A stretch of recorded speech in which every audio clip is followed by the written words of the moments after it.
La salle est tellement humide, on dirait que je suis le seul à avoir chaud ici. Il fait vraiment très chaud. Pour vous, vous êtes glacé, on dirait. Il fait froid. Ou c'est le Saint-Esprit qui vous refroidit un peu. Dans tous les cas, chaud ou froid là, moi je vous salue dans le nom de Jésus. Le frère dit, on est sage.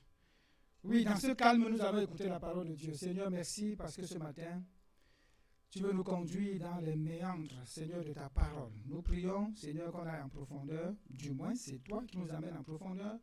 Nous prions pour avoir la foi, Seigneur, pour écouter, comprendre et surtout croire à ta parole. Que ton esprit, Seigneur, dépose dans chaque cœur ce que tu as prévu pour lui. Que ton nom soit élevé au nom de Jésus. Amen. Ce matin, on me donne jusqu'à midi 15. Mais je vais finir à midi ou midi 10. Si jamais je ne finis pas, on va aller jusqu'à 10. Soyez les bienvenus, bien-aimés. Tous les dimanches, dimanche après dimanche, vous venez, vous persévérez. Dieu aime ça. Dis à ton voisin, tu fais bien de venir. Dis-le lui, je n'ai pas entendu. Tu fais bien de venir. Parce que plusieurs ne viennent pas, ils se disent, à la maison, on va écouter un peu sur Internet, sur YouTube, il y a tout. Mais je vous assure, vous faites bien en venant, parce que ici, vous avez l'occasion de louer, de prier, de crier, de chanter. Vient le temps où nous allons parler de la part de Dieu. On a dit une année de soumission. Ce n'est pas terminé. On va continuer encore, parce qu'en réalité, la soumission, c'est tous les jours, vous le savez. Mais nous avons pris la décision de vous parler dimanche après dimanche des parties de la parole qui pourront vous aider pendant que vous vous soumettez au Seigneur de mieux discerner la parole qui vient de la part de Dieu. Donc il est important, Seigneur, de se soumettre. On a déjà dit plusieurs fois la soumission, ce n'est pas la loi, c'est un geste d'amour, c'est la relation avec Dieu. Et dans ce même contexte, il y a 1 mois et demi à peu près, j'ai commencé une série que je vais conclure aujourd'hui, appelée « Les brebis de Dieu ». Les brebis de Dieu. Dans cette série, dans le premier épisode, j'ai intitulé « Mes brebis entendent ma voix ». Et on a parlé de long en large en lisant Jean 10. Je suis encore dans Jean 10, je n'ai pas terminé, mais aujourd'hui on parcourra d'autres versets bibliques pour asseoir tout ce qu'on a étudié pendant ces 3 épisodes. Donc Jean 10, versets 24 à 27, les Juifs l'entouraient et lui disent, jusqu'à quand, ça c'est l'ancien français, jusqu'à quand tiendras-tu notre esprit en suspens? Si tu es le Christ, dis-le-nous franchement. On a déjà dit, c'est les chefs juifs qui s'arrêtent et demandent à Jésus, si tu es le Christ, dis-le-nous franchement. Et dans cet épisode-là, cet épisode 1 où on disait, où Jésus disait, assez païens, appelons-les ainsi pour mieux comprendre le message, il dit, mes brebis, dont Jésus protège un peu comme ses brebis en disant, mes brebis entendent ma voix. Or, vous voulez que je vous dise si je suis le Messie, parce que le Christ c'est le Messie, c'est juste en français le Messie, mais je vous l'ai déjà dit. Le problème c'est quoi? Vous ne croyez pas. Et plus tard, il va même dire, si vous ne croyez pas, parce que vous dites je suis le fils du charpentier, vous dites je suis un enfant, vous dites je suis jeune, si vous ne croyez pas à ce que moi je vous dis, puisque Jésus avait pour intention de démontrer non seulement qu'il est le prophète qu'il disait, ou encore qu'il est le sage, l'intellectuel, tout ce qu'il pouvait dire. Il dit non, je suis le Fils de Dieu. Mais au travers de tous les enseignements, quand on va voir Jean, Jésus voulait dire je suis Dieu, en réalité. Eux, ils n'ont pas voulu croire, et Jésus leur dit, si vous ne croyez pas à ce que je vous dis que je suis, croyez tout au moins aux œuvres que j'ai faites. Même là, ils n'ont pas cru. Donc Jésus dit, c'est un problème de foi. Je vous l'ai déjà dit. Jésus leur répondit, je vous l'ai dit, et vous ne croyez pas. Donc c'est un problème de foi. Ce n'est pas un problème de, non, tu n'as pas dit, non, je l'ai dit. Et plus tard, il dit, en protégeant ses brebis, une phrase célèbre. Mes brebis entendent ma voix. Je les connais et elles me suivent. On a fini avec ça dans l'épisode 1. en disant, si tu as écouté ce message, tu dois croire que tu es enfant de Dieu. Si jamais tu as accepté Jésus comme Seigneur et Sauveur, tu as donné ta vie et tu as reçu le Saint-Esprit, la marque du chrétien, c'est le Saint-Esprit, tu vas entendre sa voix et tu vas le suivre. Mais ce n'était pas le sujet. Donc Jésus parlait, on va dire, aux chefs juifs, aux religieux, aux païens. Dès qu'il va se retourner, il va aussi parler à ses brebis. Dans le deuxième épisode, c'était la main de Dieu, où nous avons parcouru quelques versets pour démontrer que quand Jésus dit « tu es dans ma main » ou « tu es dans la main de mon Père », en réalité, c'est la même chose. Il ne fait pas une très grande différence entre son Père et lui. Par rapport à quoi? L'autorité, parce qu'il est Dieu, il a l'autorité, il a la puissance, il a tout. C'est pour cela qu'il peut dire, lisons-le, Jean 10, verset 28 à 31, Jésus leur donne la vie éternelle et elles ne périront jamais. Vous savez bien, il dit qu'il est Dieu, n'est-ce pas? Regardez, c'est Dieu seul qui donne la vie éternelle, ils le savent tous. Mais Jésus dit, je donne la vie éternelle, personne ne dit, attends, comment? Ok, s'il dit qu'il donne la vie éternelle, peut-être qu'il est Dieu. Non, on ne fait pas cette conclusion. On dit, tu blasphèmes. Parce que Dieu seul donne la vie éternelle. Dieu seul guérit. Dieu seul fait des miracles que tu fais. On se souvient de Jésus avec Nicodème. Il dit, personne ne peut faire ces choses s'il ne vient de Dieu. Au lieu de conclure, mais peut-être qu'il est Dieu, non, il conclut en disant, ah, c'est un homme. Il blasphème. Personne ne les ravira de ma main. Si quelqu'un dit, je donne la vie éternelle et personne ne t'arrache de mes mains, il n'y a que Dieu pour dire ça.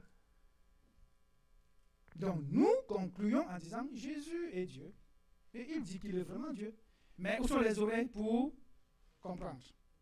Mon Père qui me les a donnés est plus grand que tous et personne ne peut les ravir de la main de mon Père. La main de mon Père, ma main. Personne ne peut les ravir de la main de mon Père. Personne ne peut les ravir de ma main. Allez comprendre comme vous voulez. Moi, je conclus, la main de Christ, si je suis dans sa main, mon ami, j'ai la même assurance.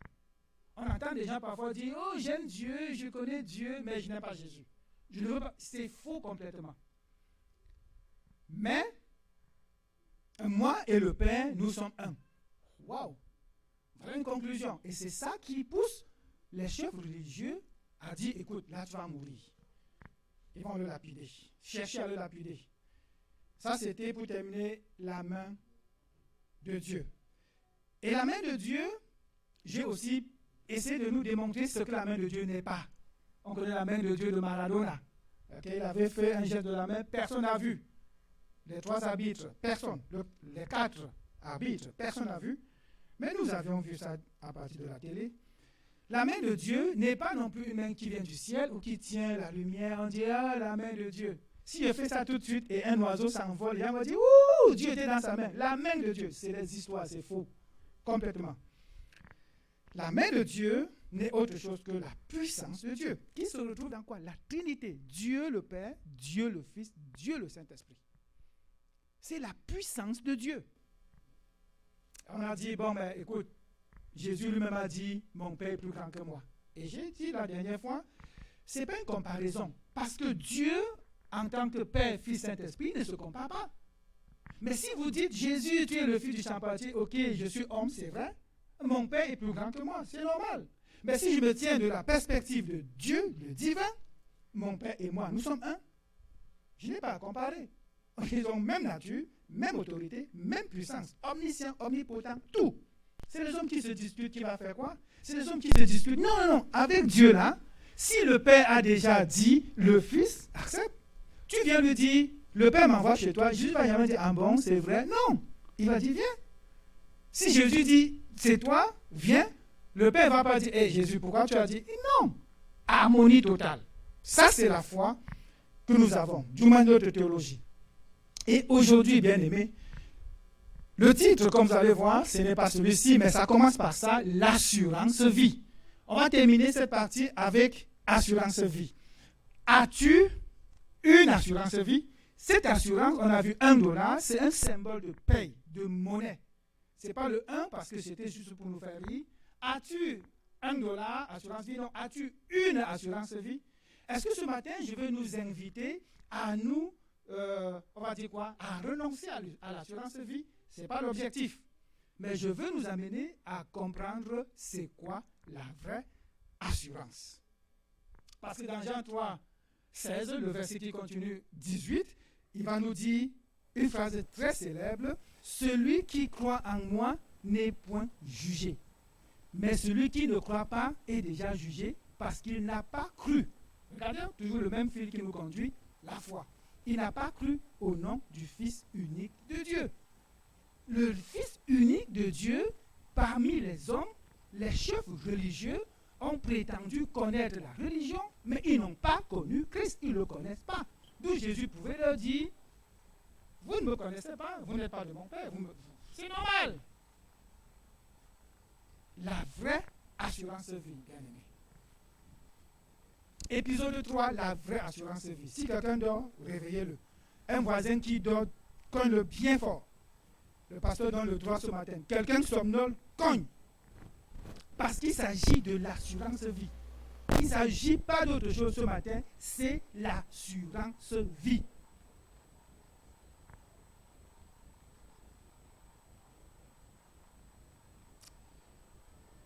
On va commencer par Jean 3, verset 36, pour nous faire comprendre d'où vient ce mot assurance vie. Celui qui croit au Fils a la vie éternelle. J'ai entendu un seul amen. Ça veut dire qu'il y a une seule personne qui croit. Moi aussi, je dis amen. Nous sommes deux, ma soeur. Celui qui ne croit pas au Fils ne verra point la vie. La vie, là, soit tu l'as, soit tu vois. L'un comme l'autre, ce n'est pas grave. Mais la colère de Dieu demeure sur lui. Si tu crois, tu as la vie éternelle. La foi, on a dit, n'oublions pas la foi, c'est ça qui nous conduit. On va parler de la vie éternelle, mais regardons bien, il n'y a pas la vie éternelle sans la foi. On se souvient qu'il a dit: je leur donne. Quand il fait comme ça, c'est mes brebis, c'est là. Il parle aux chefs religieux, il dit: je leur donne. Il donne la vie éternelle à ses brebis.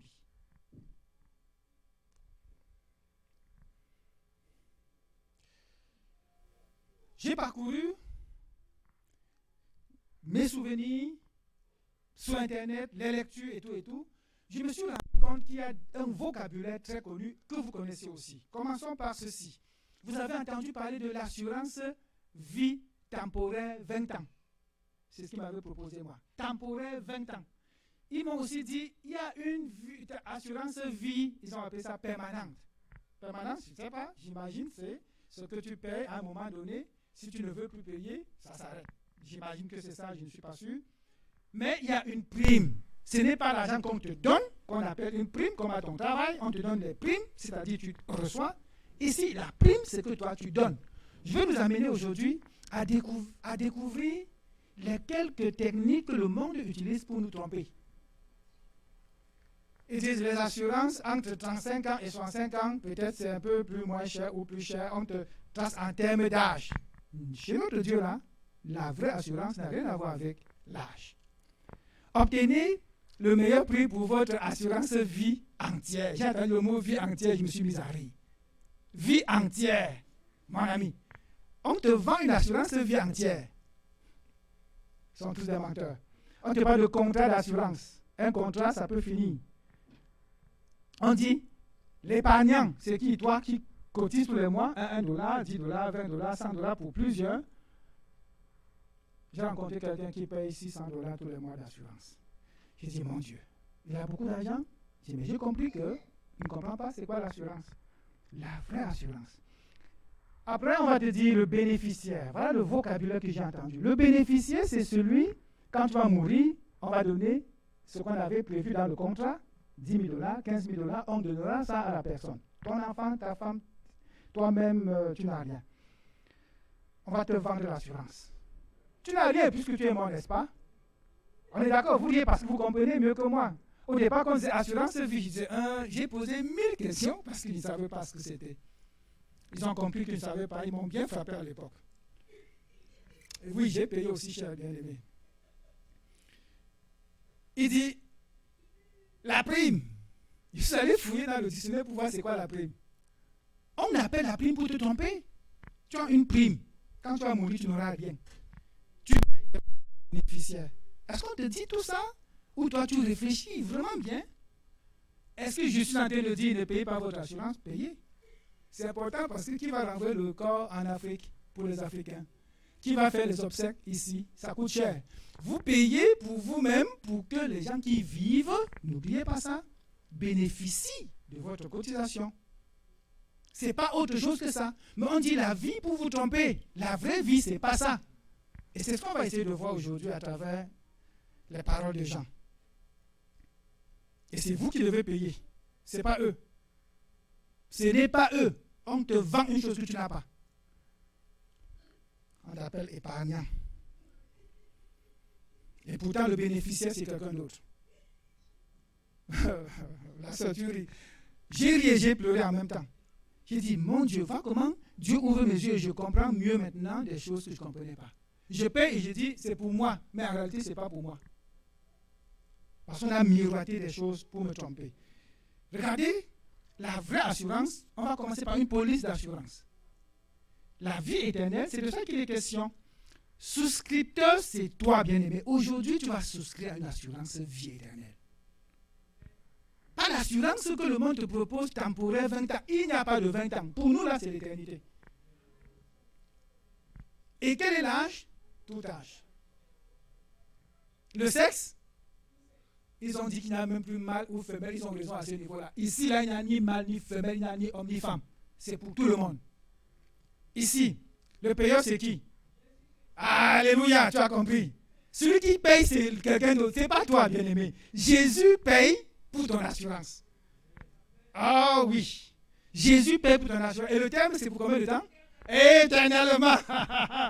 Nous avons la vie éternelle, l'assurance vie éternelle.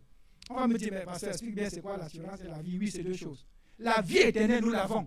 Aujourd'hui, on va voir que Jésus va nous convaincre, donc nous donner l'assurance de notre salut. La sœur a prêché ce matin à ma place. L'assurance de notre salut. C'est de ça qu'il est question. Condition, c'est quoi? La foi en Jésus-Christ seul. Je n'ai pas mis le seul, mais je devais le dire. Seul. Qu'on ne te dise pas, crois un peu, paye beaucoup. Peut-être si tu payes moins cher, le 1 dollar là, vraiment symbolique tous les mois, on va t'assurer une vie. C'est faux. On n'assure rien du tout. Date d'application, aujourd'hui. Tu entends ce message aujourd'hui, même toi sur Internet là. Si tu n'as pas cette assurance vie, c'est le moment de dire, Seigneur, paye pour moi aussi. Pas parce qu'il va aller à la croix une deuxième fois pour toi. Non. Il est déjà allé une fois pour toutes. Mais il a dit, crois. Il a dit aux chefs religieux, votre problème c'est quoi? Vous ne croyez pas. Vous ne croyez pas. Je suis venu du Père, j'ai parlé, vous avez dit non, fils du charpentier. J'ai parlé, on a dit tu es trop jeune. J'ai pas dit, écoute, tu veux dire quoi? Notre Père, on a cité Abraham, toi, il dit, mais attends, il m'a même vu là. Tu essayes de jouer, on dit, toi le petit si, il veut parler, on dit, hé, fils de charpentier. Aujourd'hui, bien-aimé, c'est aujourd'hui. Et ça prend effet immédiatement. Parce qu'il dit, celui qui croit en moi a la vie éternelle. J'aime ça, c'est le présent. Tu crois tout de suite, tu l'as.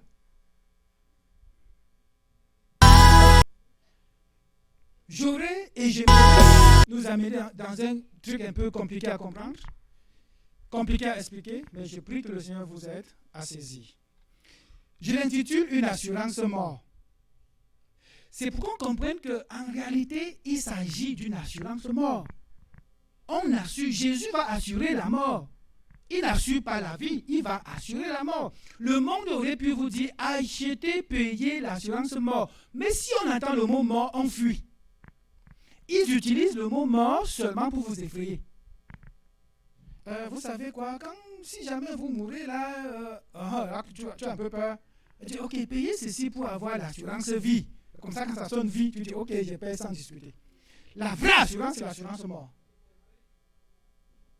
La vraie assurance, c'est l'assurance mort. C'est ça qu'on va voir aujourd'hui. Christ a payé à la croix par sa mort. En mourant, il a pris ta place il te donne sa vie. C'est un échange. Toute autre assurance, attention, c'est le faux. C'est la fausse assurance. Si quelqu'un d'autre est bénéficiaire, si ce n'est pas toi-même bénéficiaire, bien-aimé, refuse. Ce n'est pas la vraie assurance. La vraie assurance, c'est celle que je m'en vais vous présenter. La vraie assurance, qu'on appelle assurance vie, c'est en réalité assurance mort. J'ai mis tout en noir. Assurance mort en noir. La vraie en noir. Assurance mort. Tu ne veux pas mourir, tu veux vivre éternellement en Christ. Comment? Ce n'est pas possible. Il dit mourrez en vous-même.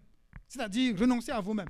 Tu ne veux pas mourir, tu veux avoir la vie éternelle. Impossible. Tu veux vivre de toi-même, refuser Jésus et prétendre payer ton assurance vie pour garantir une mort.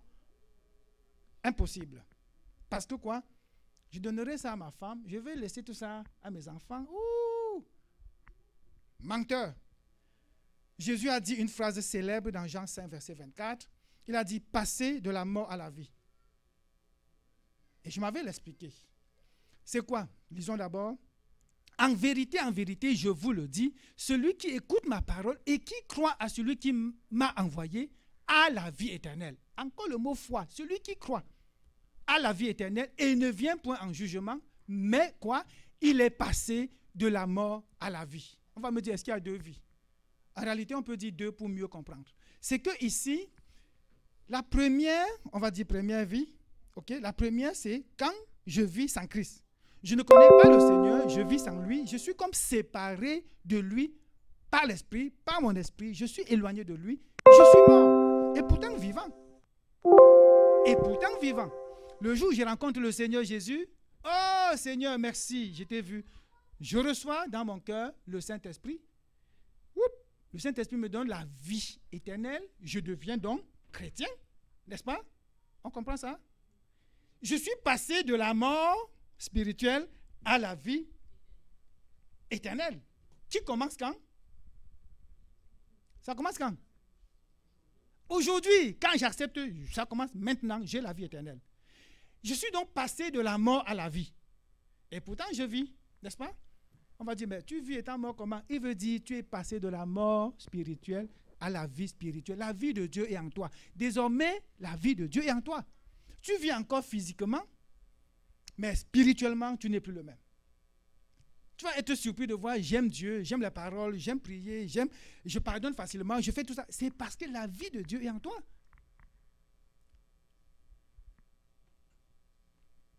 Et si aujourd'hui, bien-aimé, tu n'as pas cette assurance que j'ai la vie de Christ en moi, c'est le lieu de dire, Seigneur, où es-tu? Parce que je veux passer de la mort à la vie.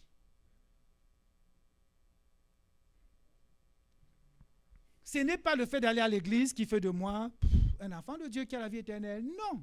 Ce n'est pas pour avoir entendu le message une fois ou deux fois, je suis passé de la mort à la vie. Non. Ce n'est pas quelqu'un qui va me le dire. Non. Romains 8, 16 dit quoi? L'Esprit de Dieu, parce que quand Dieu me donne de son esprit, première chose, il me convainc du péché, il me convainc que je suis né de Dieu, il me convainc que je suis son enfant. Et la vie éternelle est une assurance. Tous les jours maintenant, j'apprends à marcher dans cette fermeté de l'assurance. C'est tout. Tu n'as pas l'Esprit de Dieu, tu n'appartiens pas à Dieu. Romains 8, 9. Celui qui n'a pas l'Esprit de Dieu, de Christ, ne lui appartient pas. Ne changeons pas ça autrement. Tu n'as pas l'Esprit de Dieu, tu ne lui appartiens pas. Est-ce que je suis énervé? Je suis énervé parce qu'il y en a qui croient qu'ils sont enfants de Dieu, ils ne le sont pas. Nos frères, nos soeurs, on les voit tous les jours, on dit, bon, mais écoute, tu vas à l'église, tu es enfant de Dieu. Quelqu'un m'a dit un jour, un ami, il est enfant de Dieu. Je dis, comment? Oui, quand il va au travail, il garde son auto, il lit la Bible 1 minute avec sa femme. Il est enfant de Dieu. Je suis rentré crier chez moi. Un enfant de Dieu se reconnaît parce qu'il lit la Bible 1 minute, 2 minutes, même si c'était toute une journée. Je vous assure qu'il y a plein qui seront surpris. Même ceux qui parlent de la part de Dieu comme nous, certains seront surpris. Ils n'ont jamais eu la vie de Dieu en eux. Ils savaient lire la Bible et expliquer, c'est tout. Et il faut le dire à haute voix parce que c'est une vérité. Tu ne crois pas, tu n'as pas l'Esprit de Dieu, tu n'es pas enfant de Dieu.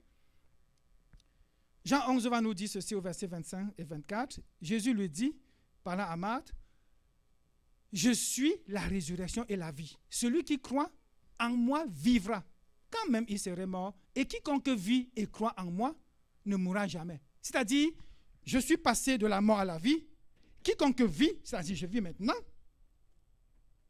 ne mourra plus. Pourquoi? Parce qu'il nous a donné la vie éternelle.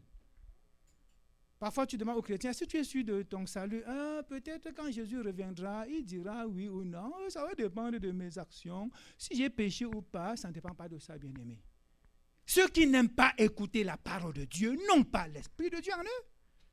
Ceux qui n'aiment pas lire la Bible n'aiment pas la parole de Dieu. Tu ne peux pas me dire, je suis professionnel, joueur de soccer, j'aime le soccer, mais chaque fois qu'on met soccer à la télé, tu sors, tu pars. Chaque fois qu'on dit jouer au football, tu n'es jamais là. Et tu dis, j'aime le soccer. C'est faux, tu ne l'as pas.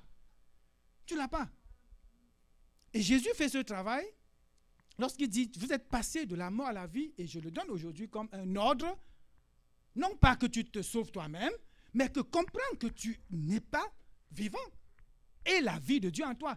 Parce que quoi? Avant Christ là, tu étais sans Christ, séparé de lui, sans esprit, maître de ta propre vie.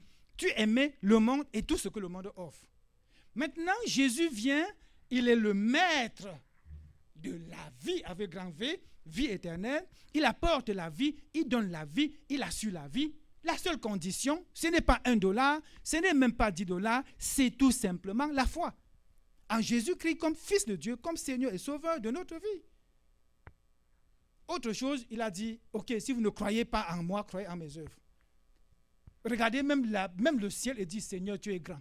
Regardez la terre et dit, oh Père, vraiment. Regardez la beauté même. Tu dis, Seigneur, il n'y a que toi pour faire ces choses. Et donnez votre vie à lui. Oh Seigneur. Pourquoi ils ont voulu tuer Jésus? Lévitique nous l'explique. Lévitique nous dit ceci. Parce qu'ils ont lapidé, ils ont essayé de tuer Jésus. Lapidé, pourquoi? Il a dit, je suis le Fils de Dieu. Quoi? On a ramassé les pierres. On n'attendait que ça. Parce qu'ils ont dit, Jésus dit, mon Père et moi, nous sommes un. On dit, tu as exagéré, petit. On ramasse les pierres. Pourquoi? Parce que Lévitique leur a donné le droit. Celui qui blasphémera le nom de l'Éternel sera puni de mort. Toute l'assemblée le lapidera.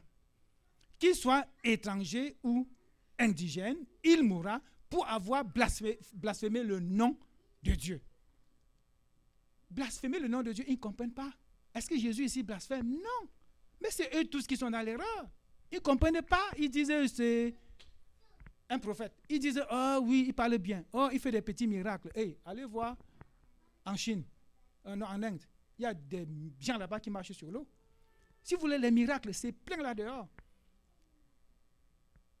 Donc ils se sont dit, si on te lapide là, on ne peut pas nous condamner. Hein. La loi de Moïse, parce qu'ils suivaient Moïse, la loi de Moïse nous donne le droit de lapider quelqu'un qui blasphème. Donc on pouvait le lapider en disant, tu blasphèmes. Et la suite du verset 17 nous dit quoi? Celui qui frappera un homme mortellement sera puni de mort, mais excepté ceci. Le cas si je lapide Christ, on veut me tuer aussi. Il veut dire, il a fait quoi? Il a blasphémé. Le verset 17 on va dire, ok, laissez-le. Il a tué quelqu'un parce que la personne a blasphémé. Hey, qui? Jésus, il blasphème. Aujourd'hui, quand on dit, il est le seul chemin, on dit, vous blasphémez. Il est la vérité et la vie, on dit quoi? Tu ne crois pas, tu n'iras pas au paradis, tu n'auras pas le salut. Ah bon, hein? C'est vous qui décidez. Vous croyez que votre Bible, là, c'est la seule vérité? N'avez-vous pas entendu des choses pareilles? Ah, mais oui, tous les jours. Jésus nous donne la vie éternelle. Regardez cette image, bien-aimée. Par le pardon, on se tourne vers Dieu. Et par la croix, Jésus, le rouge, la croix, Jésus vient, il prend notre vie mortelle pour nous donner sa vie éternelle. Parce que sinon, on tombera mort éternel. Sinon, on tombe là-dedans, fini. Mais en lui, nous avons la vie éternelle. Regardez le vert, regardez ça a changé de couleur ici. Ce n'est pas deux mondes en réalité, c'est un seul monde dans lequel, une vie sans Christ, je reçois Christ, ma vie continue, mais je suis désormais dans l'assurance de mon salut. Je suis désormais quelqu'un qui sait que je crois à Jésus, il m'a donné la vie éternelle. On va me dire, mais que faire? Que faire? Posez-vous 1000 questions. J'ai mis une image d'un dé truqué, comme on disait en mathématiques. Pourquoi? Parce que dans ta tête, il y a 1000 questions. Attends, il veut dire quoi? Est-ce qu'en réalité, Seigneur, je suis enfant de Dieu ou je ne suis pas? Qu'est-ce qu'il faut faire? Il y a 1000 questions dans ta tête. 1000 questions. Tu as raison, bien-aimé. C'est l'Esprit de Dieu qui nous le dit. Même si dans ta tête, tu es tellement plein qu'il n'y a rien, ne sors pas d'ici sans te poser la question que les autres ont posée à Pierre. Homme frère, que ferons-nous? Dans Acte 2. Homme frère, que ferons-nous? Ne sors pas d'ici sans dire, je vais faire quoi, pasteur? Qu'est-ce que je fais? N'attends pas que je te dise même. Dis au-dedans de toi-même, je veux faire quelque chose pour avoir soit l'assurance de ma vie, soit avoir la vie éternelle. Ne marchons pas tous les jours, on suit les autres qui ont la vie éternelle, mais on fait comme semblant, ok, comme ils disent, je dis aussi. Il lève les mains, je lève aussi. Il se met à genoux, je mets à genoux. Il pleure, je pleure. Je fais comme lui. J'ai un langage chrétien. Et puis ça me suffit parce que, ok, il ne faut pas qu'on sache que, hey, bien-aimé, aujourd'hui, c'est aujourd'hui. Souscris ton assurance vie aujourd'hui, bien-aimé. Acte 2, ils ont dit ceci. Après avoir entendu le discours, les apôtres avaient discouru, ils eurent le cœur vivement touché. Je prie que le Saint-Esprit touche les cœurs aujourd'hui. Et il dit à Pierre et aux autres apôtres, hommes frères, que ferons-nous? Que ferons-nous? Je vous dis aussi, entendre l'assurance vie, tu dis, je fais quoi? Première chose, ne pas appeler ton assuré, dire, mon pasteur a dit de ne pas s'assurer. Non, ce n'est pas ce que je dis. Paye ça parce que, effectivement, il faut que le jour où tu meurs, oui, on ne va pas pleurer, je te rassure. Aujourd'hui, on ne pleure plus les deuils, vous savez autant que moi. Aujourd'hui, quand quelqu'un on s'habille bien, on vient faire semblant, on mange, on boit. Cotisez votre argent pour ça aussi. Pour que ce jour-là, on vienne manger et boire. Mais ayez votre assurance. Beaucoup vont voyager, mais je t'assure, c'est ta femme et ton enfant peut-être qui vont aller t'enterrer. Personne d'autre n'ira. Mais aujourd'hui, ton assurance vie là, c'est en Christ. Tu l'as aujourd'hui et c'est éternel. Tu n'as pas besoin qu'on aille pleurer à t'enterrer. Oh Seigneur, je suis en toi et je vis avec toi éternellement. Point final. Et Pierre leur répondit, repentez-vous et que chacun de vous soit baptisé au nom de Jésus-Christ pour le pardon de vos péchés et vous recevrez le don du Saint-Esprit. Et vous recevrez le don du Saint-Esprit, parole du Seigneur, et c'est une vérité. Tu ne peux pas croire au Seigneur sans recevoir de son esprit. Sinon, tu vas prier avec quoi? Sinon, qu'est-ce qui va te faire tenir? Si les gens vous énervaient comme moi, vous aurez abandonné les bêtises depuis. S'il n'y avait pas l'Esprit de Dieu en moi, j'aurais quitté cette affaire depuis. Mais l'Esprit de Dieu en moi me convainc que maintenant, c'est ta vie, c'est une nouvelle vie pour moi. D'ailleurs, je dis même nouvelle, l'ancien est passé depuis. Et le Saint-Esprit, c'est un don. On ne le mérite pas. C'est un don. C'est le don du salut que j'appelle la vie éternelle. Il sera en vous, dit l'Éternel. Et ceci éternellement, c'est Jean 14. Je suis beaucoup dans Jean parce que vraiment, c'est une théologie que j'aime. Okay? Si vous m'aimez, gardez mes commandements. Ça ne veut pas dire, j'aime Christ, j'ai reçu la vie de Christ, et puis je vis comme je veux. Pas du tout. Pas du tout. L'apôtre Paul même va le dire. Pas du tout. Je crois que j'ai la vie éternelle, mais cet esprit en moi me pousse maintenant à marcher par l'esprit en faisant les choses de Dieu. Et moi, je prierai le Père, et il vous donnera un autre consolateur, afin qu'il demeure éternellement avec vous. Pourquoi? Jésus fait allusion à lui. Je suis avec vous et je serai éternellement avec vous. On va dire, mais attends, bientôt tu vas mourir, non? Oui, je vais partir. Mais il est bien pour vous que je m'en aille. Car un autre viendra, le consolateur, le Saint-Esprit. Il sera où? Il sera où? En vous. Regardez la suite. Verset 17. L'Esprit de vérité que le monde ne peut recevoir parce qu'il ne le connaît point et ne le connaît. Il ne le voit point et ne le connaît point, mais vous, vous le connaissez car il demeure avec vous. Oh, l'Esprit de vérité. Est-ce que ça peut être Jésus ici? Oui, je suis avec vous. Mais est-ce qu'il viendra? Oui, parce que Jésus sera parti. On a bien dit les trois sont un. L'autre reviendra, le Saint-Esprit, le Consolateur, et il sera en vous. Bien-aimé, il ne sera en toi que si tu acceptes Jésus de tout ton cœur. Sauf si tu l'as reçu. Sinon, oublie qu'il est en toi. Ce n'est pas moi qui dis. Je ne fais que lire. Il dit, il sera en vous. Pas en tout le monde. On va le voir. On va le voir. La vie éternelle est un don gratuit. Romains 6, 22 nous dit, vous avez pour fruit, lisons-le, mais maintenant, étant affranchi du péché et devenu esclave de Christ, vous avez pour fruit la sainteté. Certains naissent de nouveau, ils disent, je vais vivre comme je veux, je vais un peu mentir, un peu voler, un peu faire ça. Et parce que quoi, Dieu a la grâce, c'est faux complètement, mon ami.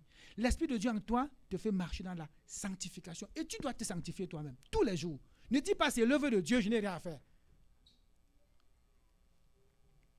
Car le salaire du péché, c'est la mort, mais le don gratuit de Dieu, c'est la vie éternelle en Jésus-Christ, notre Seigneur. Alléluia. La vie éternelle, c'est en Jésus seul. Amen. Qu'on ne nous trompe pas. La vie éternelle, ce n'est qu'en lui. Les philosophes sont venus, ils ont raconté des histoires et les gens ont cru. Pas du tout. Philippiens nous a dit une phrase célèbre, je crois qu'il faut le lire.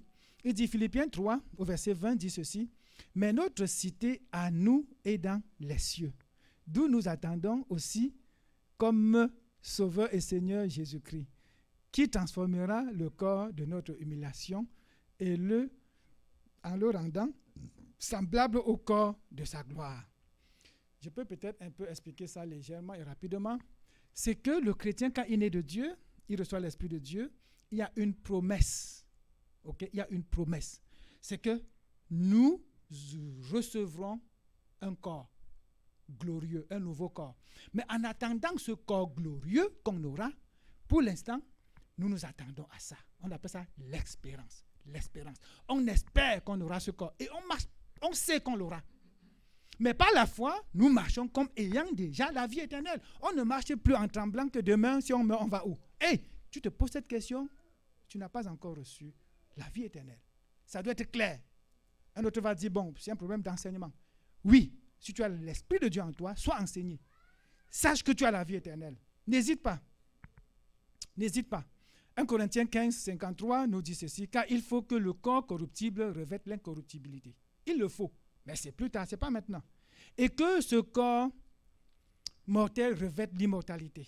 Lorsque le corps corruptible aura revêtu l'immortalité et que le corps mortel aura revêtu l'immortalité, alors s'accomplira la parole qui est écrite, la mort a été engloutie dans la victoire. La mort a été engloutie dans la victoire. La mort là n'a pas de pouvoir sur toi. Christ est mort, il est ressuscité. La mort n'a pas eu de pouvoir sur lui. Et il a cette autorité de nous donner aussi cette vie. Donc celui qui te dit, je leur donne la vie éternelle, ce n'est pas n'importe qui. C'est Christ qui le dit. Je suis allé à la croix. Bon, Jésus. Il est allé à la croix, il le dit. Les gens ne comprennent pas. Mais nous comprenons aujourd'hui. Celui qui le dit, il a dit, personne ne peut les ravir de ma main. Pourquoi? Parce que j'ai vaincu la mort. La mort n'a pas de pouvoir sur lui. Donc lui qui donne la vie, il a lui-même et il est la vie éternelle. Les autres prétendent te donner une vie, assurance vie. Quand tu perds, tu souris. Demain, lui-même, il meurt. Tous meurent. Mais celui qui te dit la vie éternelle, là, lui-même, il est éternel. Il a vaincu la mort. Quelle assurance! Celui qui me vend quelque chose gratuitement me prouve que lui, il a le droit de le faire. Parce qu'il a la puissance de le faire. Mort, où est ton aiguillon? Mort, où est ta victoire? Aucun frais. Un sous-titre. Aucun frais. C'est gratuit, bien-aimé. C'est une joie. Pour parler comme les Camerounais, c'est une joie. Tu n'as rien à payer. Tu n'as rien à payer. On a payé quoi? Je n'ai rien payé, bien-aimé. Rien du tout. Et quand il dit au présent, là, comme je viens de le dire, je donne la vie éternelle. Quand il dit je donne, moi je reçois.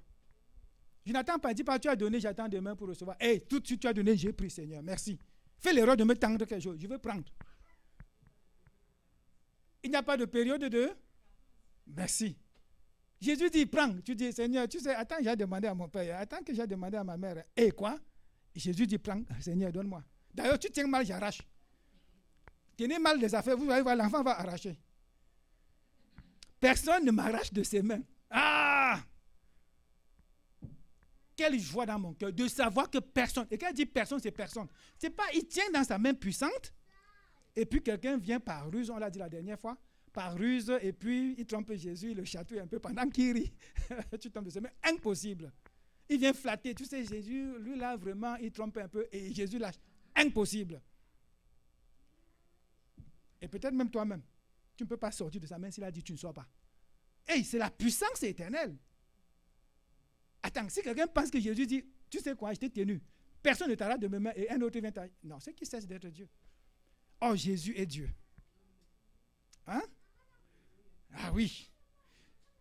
Jésus affirme ceci, notre assurance. Et mon assurance mort, ça veut dire quoi? Quand je meurs, Jésus m'assure quoi? Que je vis. Quand je meurs, il m'assure que je vis. Il m'assure que je vais vivre après la mort.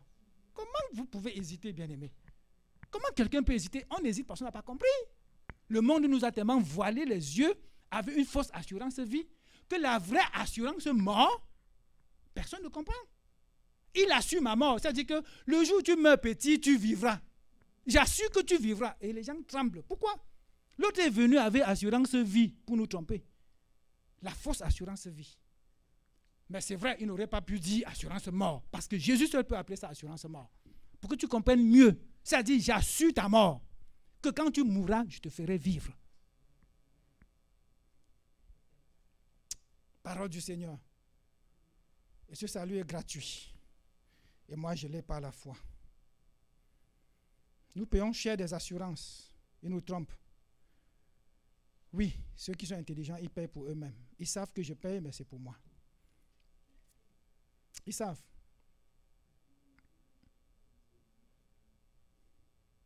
J'ai vu des gens payer, frère. J'ai vu des gens, j'avais un ami en Allemagne, je pense à lui parfois, je pleure. Le gars avait l'argent. Je dis vraiment l'argent. Mais quand le gars marchait, il vivait tout ce qu'il faisait, tu regardes, tu as pitié de lui. C'était un pauvre, le plus pauvre. Pourquoi? Il n'avait pas la vie de Christ en lui. Le gars pouvait gagner au moins 6 000 € par mois. Mais regarde-le, tu ne sauras même pas qu'il a 5 francs. Mais va voir ses assurances. C'est vrai que son assurance auto était moins chère parce que là, je lui ai demandé un jour, il m'a dit, il payait 20 quelque chose d'euros par mois. Parce qu'en Allemagne, bien sûr, tu commences cher, mais sans accident, on baisse ton assurance. Okay? Donc après avoir conduit 10 ans en Allemagne sans accident, c'est normal qu'il quitte de 100 € à 20 €.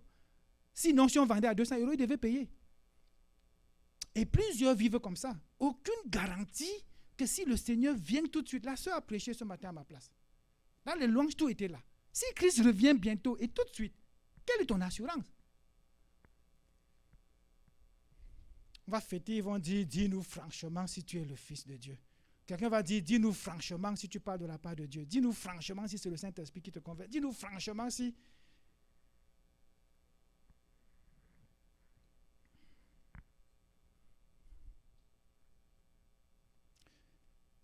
On va lire un verset tout à l'heure pour asseoir vraiment, vraiment la parole qui nous concerne, nous, dans cette église. D'abord, on va lire une parole tout à l'heure. Jésus dit qui donne la vie éternelle, bien-aimé. Et dans Jean 3, le 10, verset 3, il va nous dire ceci. Je vais le reprendre en le mettant au tableau. Jésus raconte une histoire. Il dit, quand j'arrive, il y a un portier. Quand on dit portier, on imagine une enceinte close, une maison, qui va venir ouvrir la porte. Il ouvre la porte, il lui ouvre la porte, et les brebis, oui, il ouvre la porte, et les brebis entendent sa voix. Donc le portier ouvre la porte. Les gens sont à l'intérieur. Le Christ parle à l'extérieur. Les brebis entendent sa voix. Écoutons bien. Écoutons bien. Il appelle par leur nom les brebis qui lui appartiennent. Il appelle par leur nom les brebis qui lui appartiennent. J'interprète peut-être mal, mais j'imagine qu'il y a des brebis qui ne lui appartiennent pas. Ils sont pourtant tous dans la maison. C'est correct comme ça? Parce que s'il dit il appelle les brebis qui leur appartiennent par leur nom, ça veut dire qu'il y a d'autres brebis qui ne lui appartiennent pas. Peut-être ils lui appartiendront un autre jour. C'est possible. Mais pour l'instant, il y a des brebis qui ne lui appartiennent pas. Et il va dire quoi? Et il les conduit dehors. Il les conduit dehors. Et il dit, ils me suivent, elles me suivent. En quoi je dis ça nous concerne immédiatement, avant de toucher ceux qui écouteront sur Internet, c'est que plusieurs viennent à l'église. Christ ne connaît pas leur nom. Christ ne les appellera pas. S'il avait appelé aujourd'hui, il ne les appellera pas par leur nom. Ça fait pleurer. Pasteur Yves disait la dernière fois, notre souhait, notre prière, c'est que quand le jour viendra, que tous soient appelés. Que nous soyons tous là. Et c'est une vérité.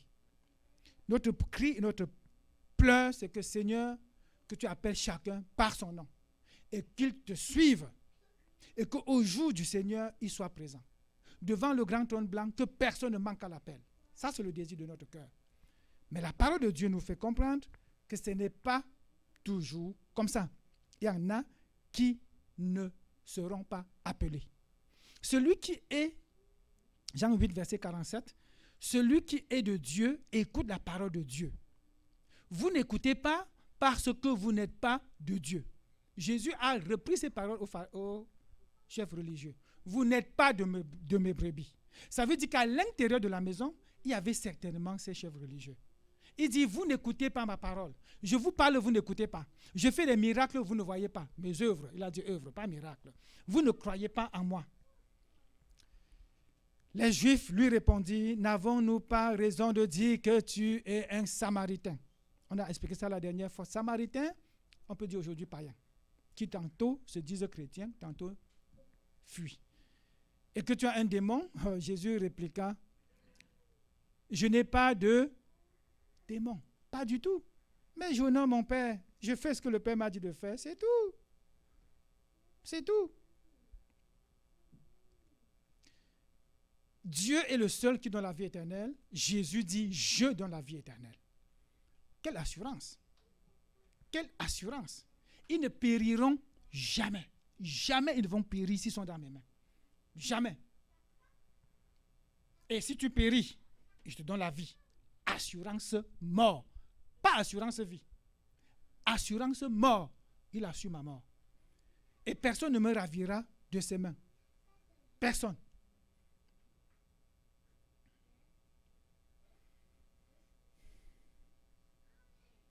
La main de Dieu, c'est la main de Christ.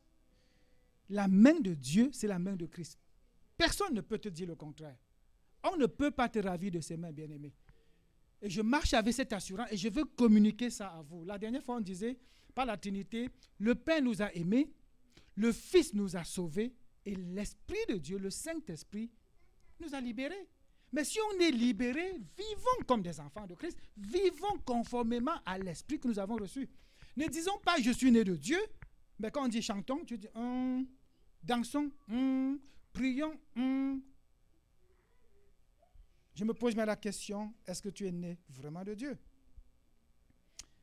Et le conseil, c'est quoi? C'est toujours chercher Seigneur, parle à Dieu, parle à ton Dieu et dis le Seigneur, je veux avoir la vie éternelle, l'assurance de ma vie éternelle. Je veux l'avoir. Parce qu'il y en a qui sont nés de Dieu, mais qui, je ne sais pas Seigneur, oui, c'est difficile, tu vois. Ta vie éternelle ne dépend pas de ta souffrance dans le monde. La Bible ne le dit pas, ça dit par la foi, je sais que Jésus est mort à la croix pour moi, je l'accepte et je dis ma vie à toi Seigneur, il me donne de son esprit. Le reste, ce n'est plus moi.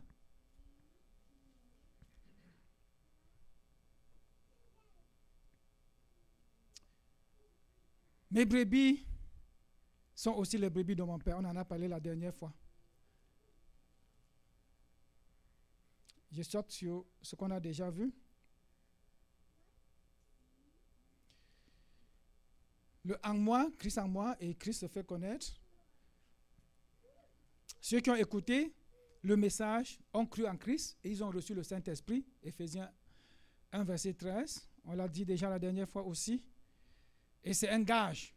Éphésiens 1, 11 nous montre que c'est un gage. C'est le Saint-Esprit en toi qui est une garantie que tu as la vie éternelle. Ce n'est pas autre chose. Ce n'est pas ta connaissance biblique qui fait que tu es sûr que tu as l'assurance, ou sûr que tu as l'assurance, c'est tautologie. Pour être un enfant qui a la vie éternelle, ce n'est pas parce que tu lis trop la Bible. Ce n'est pas parce que tu connais trop Dieu. C'est parce que tu as eu la foi que Christ est celui-là qui devait venir et qui est venu et qui est mort à la croix pour toi. Et quand tu vois l'œuvre de la croix, tu dis, Seigneur, il n'y avait que toi. C'est tout. C'est la seule garantie, bien-aimé. Jésus peut dire des belles phrases, mais c'est la seule garantie. Il a dit, parce que vous ne faites pas partie de mes brebis. Vous ne faites pas partie de mes brebis, c'est pour ça que vous ne comprenez rien. Vous ne voulez pas. Vous ne voulez pas. Croyez tout simplement. La souscription de la police d'assurance, vie éternelle. Écoutez Jean 5, verset 38. Je vous conseille de le lire à la maison. Vous sondez les Écritures parce que vous pensez avoir en elles la vie éternelle. Chaque jour, on lit la Bible. Sans Esprit de Dieu, tu vas comprendre quoi? Rien. Vous êtes des chefs religieux, vous lisez tous les jours, vous connaissez la loi de Moïse, vous connaissez, on lit tous les jours, on parle, mais quand vient le temps de dire où est la vie éternelle, vous ne trouvez pas. Pourquoi? La vie éternelle se trouve, on a dit, par la foi. C'est la foi, ce n'est pas par la connaissance des Écritures. Non, c'est la foi. Il dit, ce sont elles, c'est-à-dire les Écritures, qui rendent témoignage de moi. Tu lis, tu ne comprends pas. Et vous ne voulez pas venir à moi pour avoir la vie. Oh, que ça fait mal. Vous lisez tous les jours. Je vais ajouter à ça, peut-être vous priez. Parce que sonder les Écritures, c'est peut-être avec la prière. Mais vous ne découvrez rien. Pourquoi? Parce qu'il s'agit du cœur. Ce n'est pas l'intellect. Vous ne venez pas à moi. Il dit, venez à moi. C'est tout. Il dit, mais je sais que vous n'avez point en vous l'amour de Dieu. Vous lisez sans amour. L'amour de Dieu n'est pas en vous. Je suis venu au nom de mon Père et vous ne me recevez pas. Mais si un autre vient en son propre nom, vous le recevez.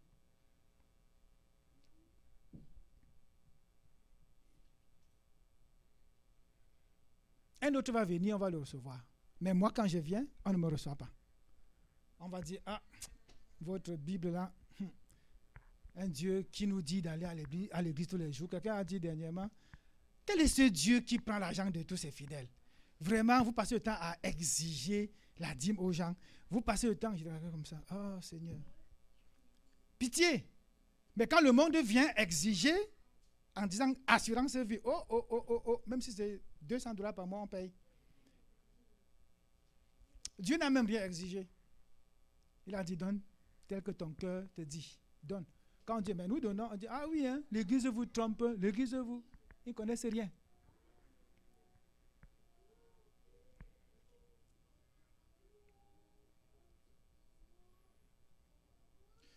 Bien-aimés, ceci est pour ceux des bien-aimés que vous connaissez, que je connais, qui n'ont pas encore cette vie.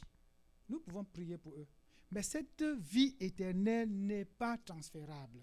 Ne sois pas d'ici en disant, ok, comme j'ai la vie éternelle, je vais transférer ça à ma voisine, je vais transférer ça à mon enfant, je vais transférer ça à... Non, tu ne peux pas. Tu vas prier que la personne croie. Tu ne peux pas croire à sa place. Un pasteur disait, je vous aime beaucoup, mais je ne peux pas croire à votre place. Je crois, c'est vrai. Ce n'est pas la foi qu'on reçoit cette vie. Ce n'est pas la foi qu'on reçoit l'assurance qu'on a cette vie. Ce n'est pas la foi. Personne ne peut démontrer, je ne peux pas vous démontrer par A plus B que j'ai l'assurance de mon salut. Je ne peux pas.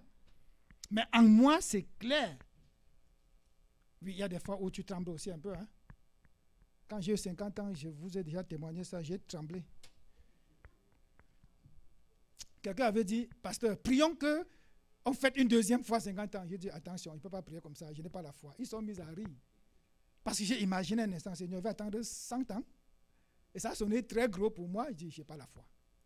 Je n'ai pas la foi, ils sont mis à rire. Je n'ai pas la foi. Mais si vous avez la foi, priez. Je crois que vous pouvez prier, ça marche. Mais moi, je n'ai pas la foi pour prier pour ça. Pas parce que je sais que le Messie a dit qu'il va vivre, il a dit combien, 78 ans ou 82. Ce n'est pas parce que le Messie a dit ça. Non. C'est parce que ma foi est petite pour dire, Seigneur, 100 ans, on va fêter en ces lieux. La foi me manque. Mais toi, si tu as la foi, bien aimé, prie. Mais oublie, tu ne peux pas transférer ta vie éternelle à quelqu'un d'autre. Qu'est-ce que tu dois faire? Enseigner tes enfants. On disait ici mercredi, enseignons nos enfants. Parce que si vous ne les enseignez pas, ils n'auront pas ces choses-là. Ne comptez pas sur l'Église. On va prier, on va enseigner, mais c'est insuffisant. On a mon verset que je mets à la fin de chaque message. Vous savez, quand je mets ça, c'est qu'on tire à sa fin. Michée 6, verset 8 nous dit de marcher humblement avec notre Dieu. Marche humblement avec ton Dieu, tout en sachant que la vie éternelle, tu l'as déjà. Et si tu ne l'as pas, c'est le lieu de dire, Seigneur, je veux l'avoir. Et la plus d'assurance, on a dit, c'est aujourd'hui, c'est maintenant, et c'est Christ qui paie le prix. Et c'est immédiat. Par la foi, je dis, recevez l'assurance, vie éternelle, que seul Jésus donne. Et ceci est gratuit pour quiconque croit en lui. Amen.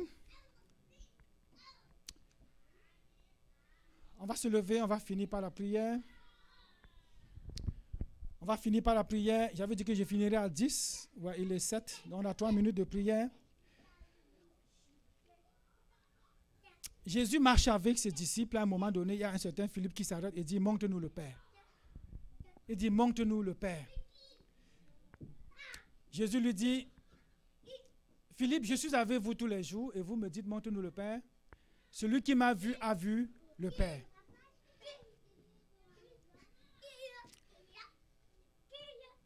Seigneur, merci de ta parole que tu nous as donnée ce matin. Et pendant que je prie, bien-aimé, si tu as dans ton cœur un doute quelconque de ton salut, tu vas approcher ici devant, on va faire la prière.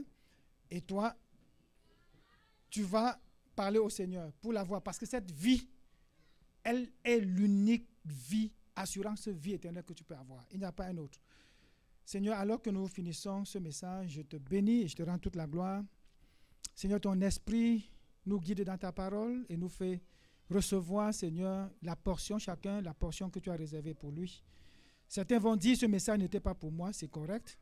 Mais si quelqu'un dit, ce message était pour moi, Seigneur, je prie que tu le convaincs davantage à courir vers toi, toi qui es le Dieu vivant, le Dieu éternel qui donne l'assurance vie. D'ailleurs, tu donnes d'abord la vie éternelle avant de donner l'assurance par ton Saint-Esprit qui nous convainc que nous sommes enfants de Dieu et que rien ni personne ne peut nous arracher de tes mains. Éternel, merci. Tu as dit qu'eux, ils pouvaient sonder les Écritures. Aujourd'hui, il y en a qui sondent aussi les Écritures. Il y en a qui lisent ta parole. Il y en a qui viennent à l'église. Il y en a qui cherchent, qui prient même à la maison. Mais ils n'ont pas cette assurance. Ils n'ont même pas cette vie. Éternel, je prie que dans ta grâce, tu te fasses connaître. Tu as dit aux chefs religieux que tu te fais connaître. Seigneur, c'est toi seul qui te fais connaître. Fais-toi connaître à qui t'invoque, à qui t'appelle, à qui veut marcher à ta suite. Mais notre cri, et c'est le cri de l'Église, c'est que quand tu seras revenu nous chercher, que personne devant le trône blanc ne manque l'appel. Quand tu appelleras ceux qui sont de toi, Seigneur, que nous soyons tous présents. Je bénis ton nom et je te rends toute la gloire. Que ton nom soit élevé au nom de Jésus. Amen. Soyez bénis. Bon dimanche.